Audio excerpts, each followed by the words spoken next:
The famous beginning, the forgotten problem. The images are iconic. Soldiers wading through waves, the deafening roar of explosions, the chaotic, heroic struggle for every inch of sand. This is how we remember D-Day, a day of immense courage, a battle that changed the course of history. Photographs fix the moment as if the entire war were decided in the brief arc of a wave in the span of a beach. But what happens after the boots hit the sand?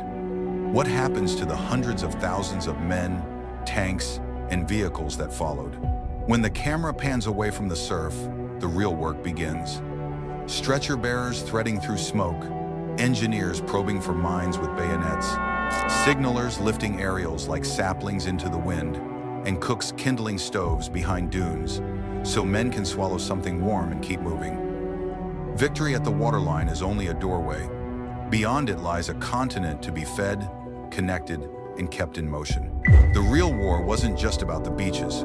It was a hidden war of supply, a race against time, and a logistical problem of unprecedented scale. The Allies had to feed, fuel, and equip an entire army of over 150,000 men, and they had to do it with no major port. An army marches on its stomach, the saying goes, but it also rolls on bearings and rubber, on crates and cables, on the miracle of showing up with exactly what is needed, exactly when it is needed. This is the untold story of the D-Day invasion. Before a single soldier set foot in Normandy, the real invasion took place in Britain. For months it became the staging ground for Operation Overlord, codenamed Operation Bolero. The very word Bolero carried a rhythm, gradual, relentless, building bar by bar, until the crescendo broke across the channel. The Allies transformed the English countryside into one giant military depot. Warehouses bulged with supplies. Fields were converted into vast parking lots for thousands of tanks and trucks. Over 1 million American troops were shipped across the Atlantic, filling barracks and camps across the island. On sidings that had once carried milk churns and coal wagons, trains now unloaded shells, rations, bridging gear, hospital tents, and miles of wire. On narrow village lanes, MPs blew whistles to halt flocks of sheep and cattle as convoys snarled past hedgerows old enough to remember the longbow. The numbers are staggering. Planners estimated that to maintain the beachhead, they would need to deliver around 12,000 tons of supplies every single day. But without a functional deep-water port, this seemed impossible. The German defenses at major ports like Cherbourg were too strong to attack head-on. Even if taken quickly, the harbors would likely be wrecked with scuttled ships and blasted quays.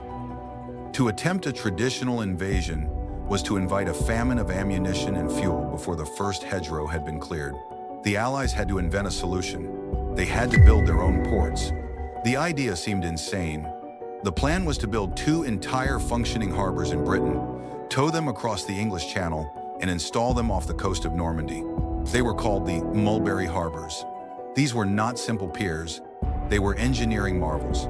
The harbors were made up of massive concrete caissons, the phoenixes weighing up to 6,000 tons each. These were sunk to form breakwaters. To shield the fragile beginning, old ships, merchantmen, and war-worn cruisers were sailed across and scuttled deliberately to make gooseberries, lines of dead hulls that would take the first punch of the sea. Beyond them, steel bombardons floated like abstract sculptures, intercepting swell before it reached the inner basins. Then came the whales, floating steel roadways that connected the landing ships to the shore. These roads would rise and fall with the tide, their joints flexing like knuckles, ensuring a constant flow of men and material. At their landward ends stood spud piers on adjustable legs that could ride the tide up and down, turning shifting water into something as dependable as a city dock. Rhino ferries rafts made of pontoons and timber, driven by outboard motors, shuttled tanks when surf was too heavy for direct landings, their helmsmen reading the chop like a language. The project was so secret, the Germans had no idea what was happening. In scattered shipyards from the Clyde to the Solent, welders worked by hooded light, and draftsmen locked their plans in steel cabinets. Even many of the men tasked with guarding the pieces did not know what they were. On the 6th of June, as the fighting raged on the beaches, the components of the Mulberry Harbours were being towed across the channel, like enormous, slow-moving ghosts. Tugboats crawled at walking pace, cables humming in the wind, while crews watched the horizon and measured progress in inches. But the story of the Mulberry Harbours is one of both triumph and tragedy. The storm that broke the harbor. Mulberry A, the American harbor off Omaha Beach, was put into place on the 16th of June. For a handful of days, everything worked with unlikely grace. LSTs kissed steel piers. DUKWs waddled ashore with drums and boxes. Drivers followed chalk arrows through dunes to dumps, designated by code names and colored flags. The soundscape shifted from purely martial to industrious. The bark of engines, the rattle of chains, the slap of waves against concrete skins. But just days later, the worst storm in 40 years hit the English Channel. It raged for 3 days, with winds and waves so fierce they tore apart the American harbor. Phoenixes yawed in their berths. Moorings screamed. Sections of whale roadway snapped and jackknifed, flinging vehicles into the sea. Men worked waist-deep in froth, hammering pins and trying to lash steel that bucked like a living thing. By the time the gale blew itself out, the geometry had become chaos. Twisted trusses, cracked caissons, hulls piled on hulls. The destruction was so severe that it was deemed unrepairable. A massive part of the Allied plan was gone. It was a disaster. In its place, improvisation took the field. Beach groups pushed the over-the-beach method to its limit. Bulldozers carving new exits, beach masters in white leggings waving semaphore flags, cargo nets slung from beached coasters, and men forming living chains to pass crates when forklifts bogged in the soft sand.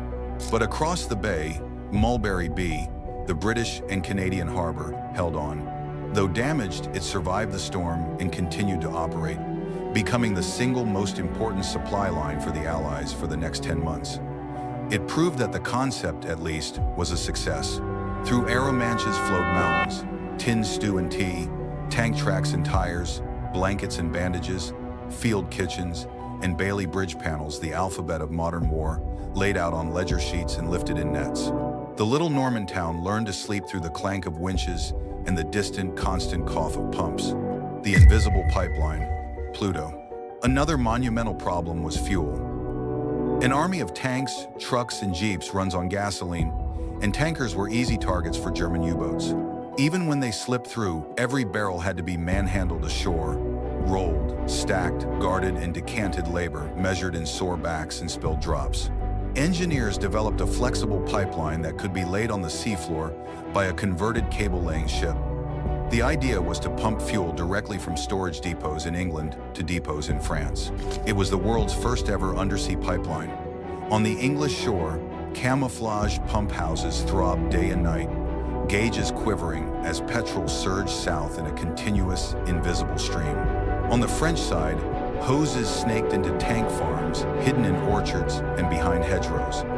Bowser trucks lined up like cattle at a trough, then fanned out to the front where tankers idled and drivers drummed fingers on steering wheels. By the end of June 1944, the Allies had landed over 850,000 men and 150,000 vehicles on the Normandy beaches.